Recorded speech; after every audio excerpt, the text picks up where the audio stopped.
Thanksgiving, speaking of, will look different for many of us this year, but you can still find joy during these tough times. A safe alternative to a big party, of course, is staying at home to celebrate with your loved ones virtually. Lifestyle expert Taylor Simpson joins me now to share how you can make your Zoom Thanksgiving unforgettable. Taylor, it's good to see you.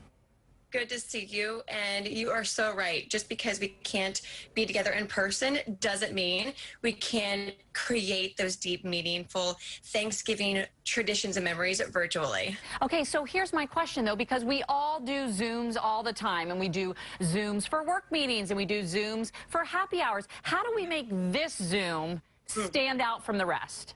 Yes, and I've got 5 different ways that everyone can start doing that. Way number 1 is hopping on Zoom and just taking a look at everyone into their eyes and sharing gratitude for what they're grateful for. So we can share and foster those deep, meaningful, I'm grateful for being on Zoom, Grandma, and getting to see you. I'm grateful for the beautiful weather, and each person going around and sharing what they're grateful for is a great way to start. Yeah, I think that is a good way to start because it's just, it makes it different just to say it out loud, right?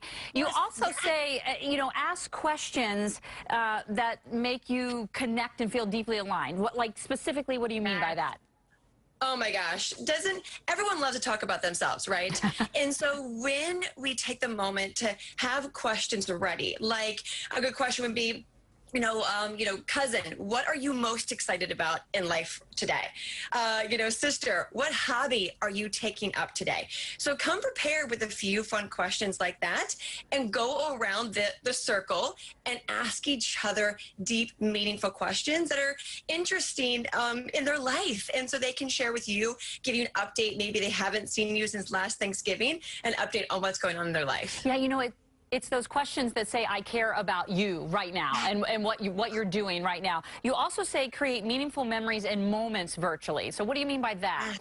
Yes, absolutely. So a fun way to do that is go on Pinterest, like today or tomorrow, and find some fun, easy, age-friendly arts and crafts to do.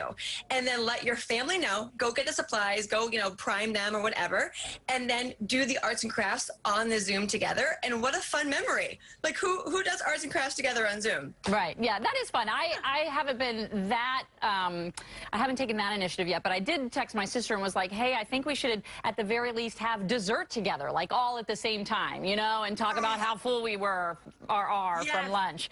What about number 4, feel and sense someone's energy to foster connectiveness? Oh, this is something that we think we can only get in person, but we really can feel that online. And so that's where it comes eye contact. And also just what does, being in grandma's presence feel like, or your favorite cousin or your brother or sister? What does it feel like to be around them?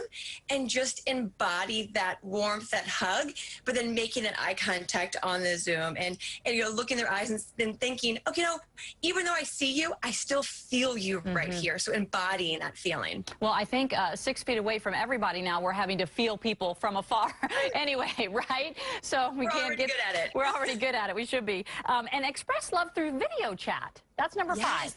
Yes, absolutely. So this is where you get to remind people that you love them, and even kind of going back to number 1, expressing gratitude for having the technology to be able to express that love, that we don't have to be on just voice. We can actually see the people and say, you know what, even though I'm not with you physically, I am so happy that you're in my life, that you're healthy, that you're here, and that we get to have this beautiful, unique experience together. One of my favorite sayings is gratitude turns what we have into enough. Yes, and so I think if we kind of, focus on that, then we get the true meaning of the holiday. Well, Taylor, thank you all. Just wonderful, wonderful ideas. And I hope that you have a fantastic Thanksgiving with your own family. Likewise. Thank you. All right. Aaron, over to you. Oh, that segment was like getting a warm hug. I could feel the good